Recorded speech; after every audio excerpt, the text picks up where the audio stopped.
Welcome to a very special episode of the Big J and Little J show. Today we have a special guest, it's Duke football head coach Mike Elko. Coach, thank you for joining us. No, of course. Thanks for having me on.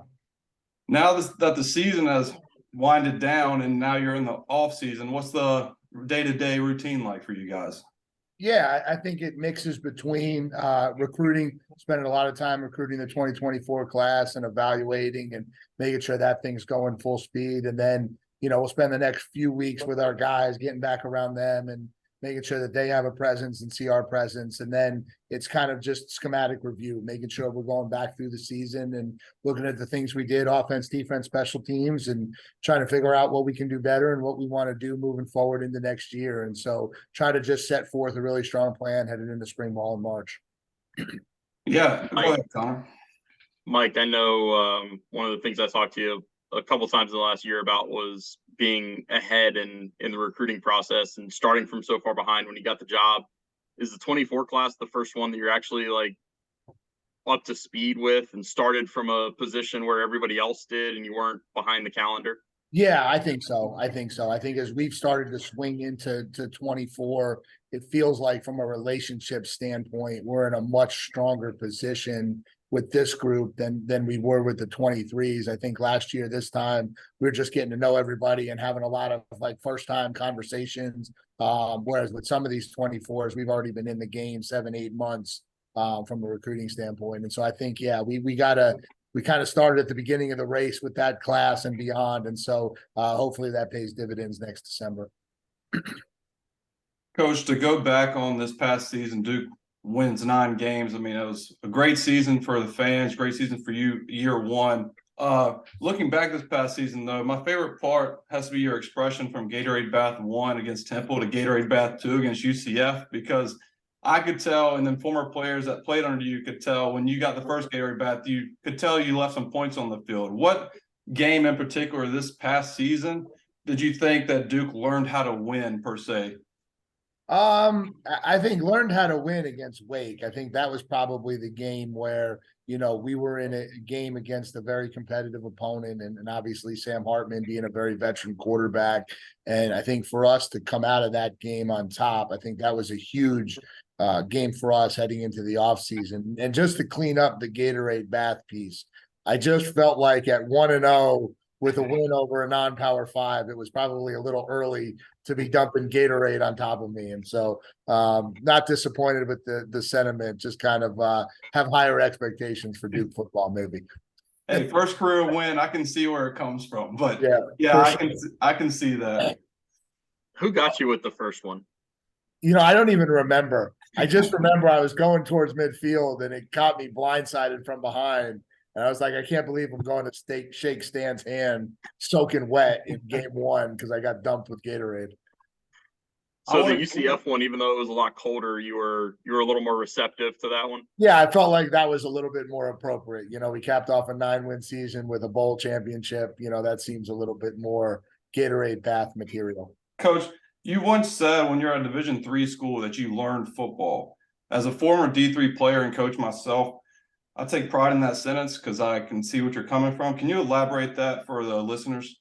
Yeah, I think, there's a lot of different levels of college football. And I think there's some levels where kids are blessed with a lot of God-given height, weight, speed, and natural athleticism. And then there's levels where you're trying to maximize everything a kid can become. And I think at the Division III level, you've got a lot of kids who are just playing for the love of the game, but maybe don't have that same God-given talent. And you just got guys that are really willing to work hard and listen to coaching. And as a coach, you're trying to figure out how to get kids to be successful. And so now all the fine points of technique and steps and eyes and footwork, like all that stuff is the tools that a kid can use to help overcome some of those natural deficiencies. And so I think the lower you are on the coaching scale, sometimes, the more you're forced to really dig into, am I giving this kid the best tool set to go out and be successful? Sometimes when you get on the higher ends, kids are just so natural with what they do. Sometimes it's just don't mess them up and kind of let them turn it loose and go. To follow up that, you've coached in many places with many coaches. Is there a specific game or play early in your career that you still think about to this day as like a learning lesson? Yeah, probably the one that haunts me the most is we lost to Toledo in overtime my last year at Bowling Green, and or not in overtime on the last drive of the game. It was the chance we had to win the rivalry trophy. We wound up going on to win the MAC, won the championship that year. But yeah, that game I still remember that touchdown like vividly. It was a 4th and 9. They threw it into double coverage. They beat double coverage, and yeah, I remember that one pretty clearly. Yeah, it's funny how that works. I still have a couple in my head that I think about to this day that was like 5 or 6 years ago. If it was double coverage, didn't you have the right call made? Well, you never have the right call made when it doesn't work. Yeah, I can see how that You happens. can't if you can't wrap your head around that in this profession, you're going to struggle. So, Coach, I was a basketball counselor at a sports camp in New Hampshire my year after college. Football counselor was a former running back at Bowling Green, Jamel Martin. He said Yeah. that you were one of the recruiters for him early on in the recruiting process. Yeah. Now, I asked Jamel this, and he's never heard this, so it could be a fake story. But I heard that you were a big believer in going to caverns and breathing in the cavern air. Is that true or no? I've never been to a cavern in my life. Okay, so I can tell you right now, it was a blog that I saw. It was a Texas A&M blog on Sport SB Nation. So I'm glad that we snipped that out because Jamel was like, I never heard that story, and I was like, well, there's probably not going to be a real thing then. So No, I don't think I've. I remember Jamel. Jamel was a running back from Bolingbrook, Illinois. I certainly remember that recruitment. Yeah. But yeah, no, I don't. I don't think I've ever been in a cavern in my life. That's perfectly fine with me. I was telling Connor about that, and I was like, I'm just going to wing it and see if that's legit. And I'm glad to know that it's not. But yeah, Jamel Martin is a small world. But what got you into coaching? That's something I'm curious about.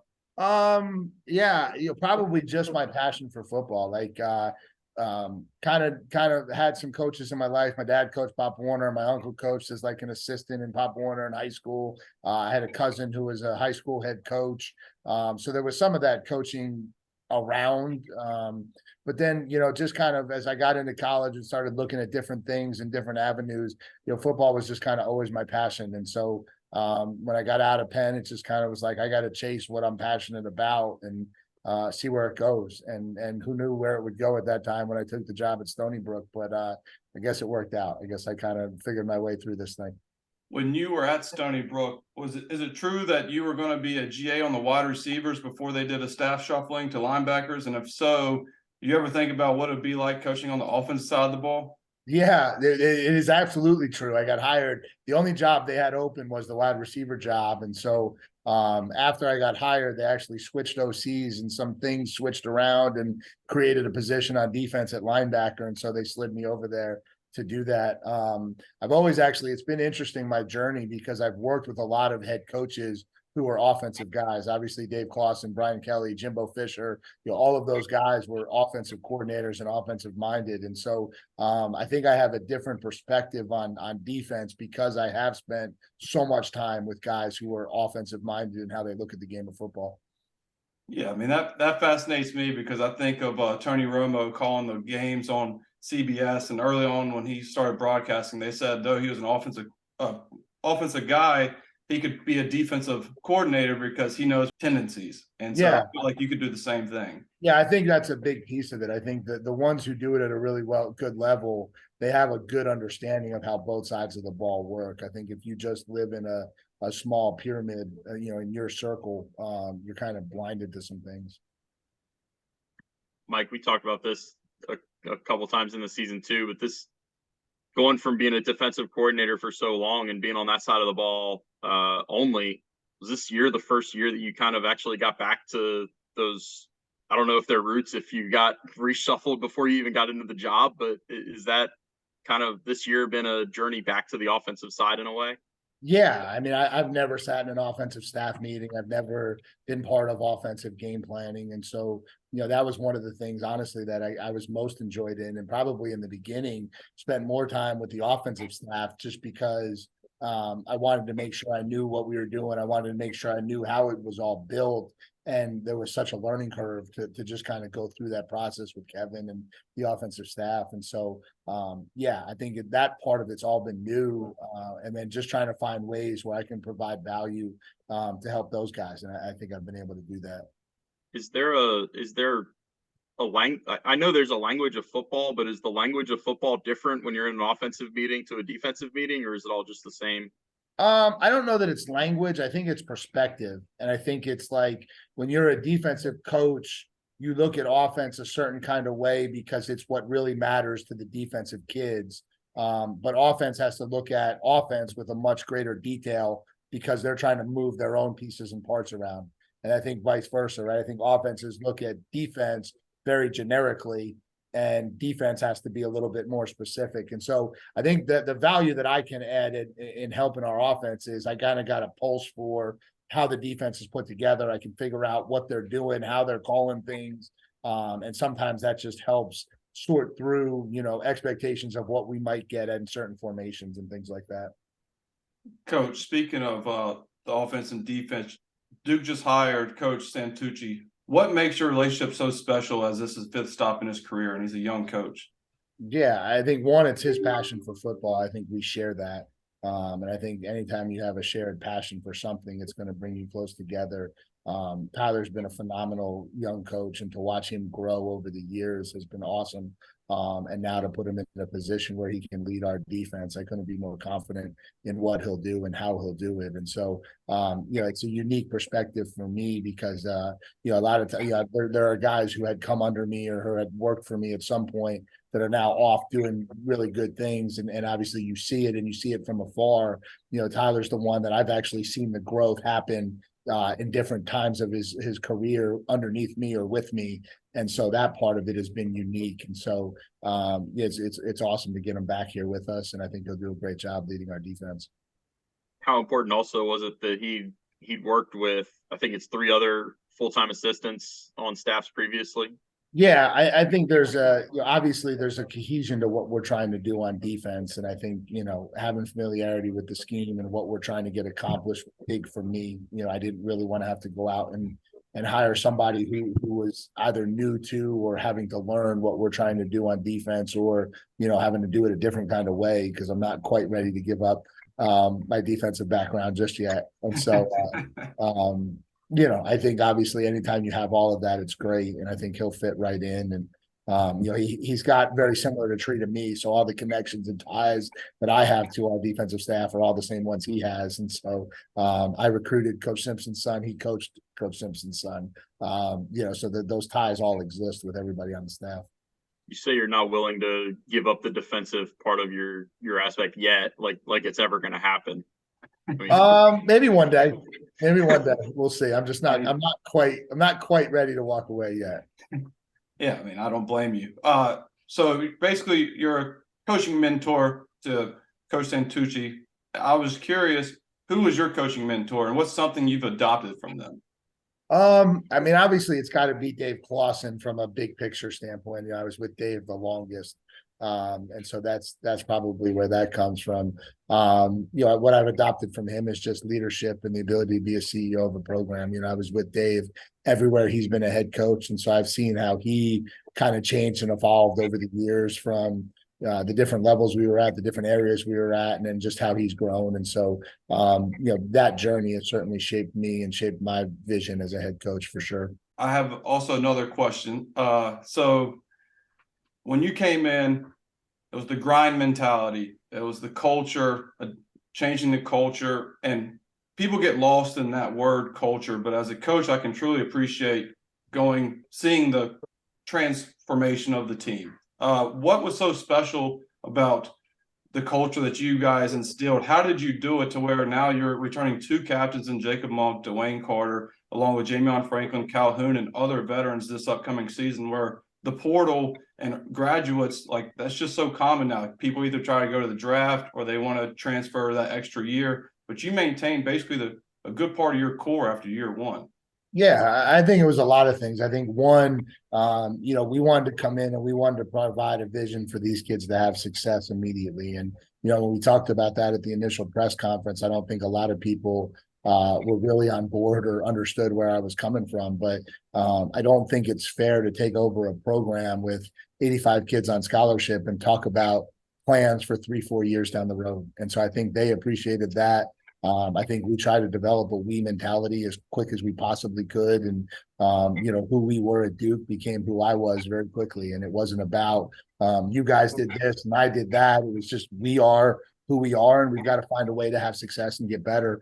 And then I think, as much as as much as this is hard, as much as this is challenging, as much as this is a tough thing when you're trying to be a really elite college football program and college football player, I think we do try to have some fun. And I think we do try to connect with these guys on a lot of personal levels. That's myself and our staff in particular. But I think what you're finding is that those connections can become real, and kids are willing to still be relationship driven if those relationships are strong and they trust. And so I think you've got a lot of people that believe in what we're doing and are really bought into what we're doing. And you see that when kids decide that they want to come back here and be part of this and be part of this program.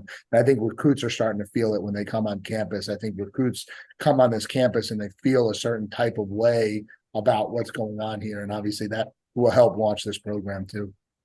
Yeah, I mean, you had, even before the season, the June, July of recruiting. I mean, it was like 30 kids, 30 commits, and it seemed like 30 days of just going to the lake and having a good time and bonding with guys on the team that haven't even played a snap really underneath you. So it's the environment that you have in that locker room is definitely special, and the fan base can feel that. So I just wanted to ask about that. Yeah, no, it's and people talk about culture like it's something huge, but obviously, when you have it right and you feel it the way you want it to be, you cherish it because you know how strong it is, and you know what these kids are willing to do for each other, and you see how that translates on the field. Is it possible for media to both overrate and underrate culture at certain places? Yeah, I think so. I think that I think it's always the underlying current to success. And I think people quickly want to dismiss it or not understand that. Talented teams fall apart quickly without it. Teams overachieve very quickly with it. And I think even talented teams who do achieve have it. Like you look at the Eagles and the way they play, just watching yesterday's games, right? You could see it on the Eagles. You could see it on the Chiefs. You can see how they fight for each other, and there's a unity to which direction they're headed, and that stuff matters at every level.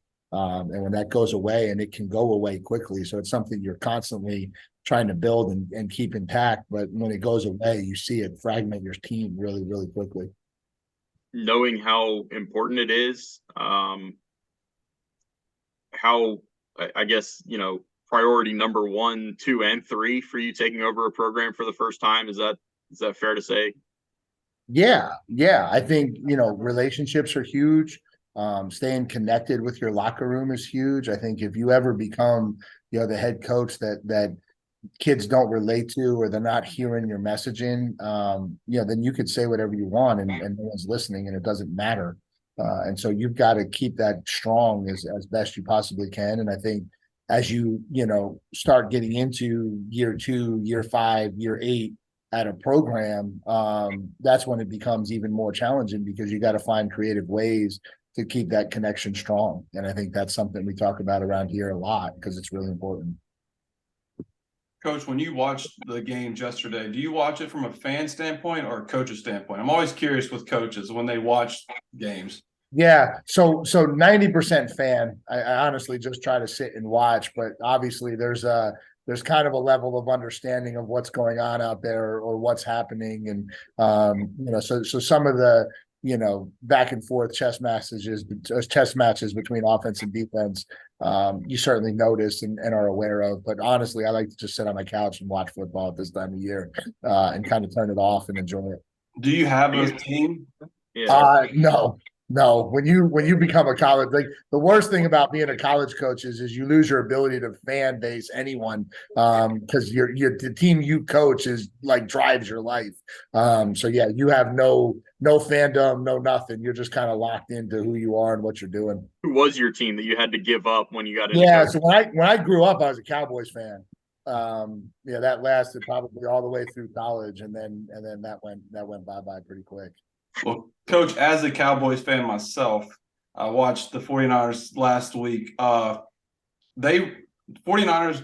designed their blitzes very well, and it was very similar to the blitzes that I saw Duke run, where it looked like they're coming to the left, but it really was coming from the right. And Fred Warner, the one play Fred Warner covered CeeDee Lamb seam route, it was disguised. Would you say, because you are a poker guy, would you say calling defensive plays is kind of like playing poker, where you don't want to tip your hand too early on a blitz call?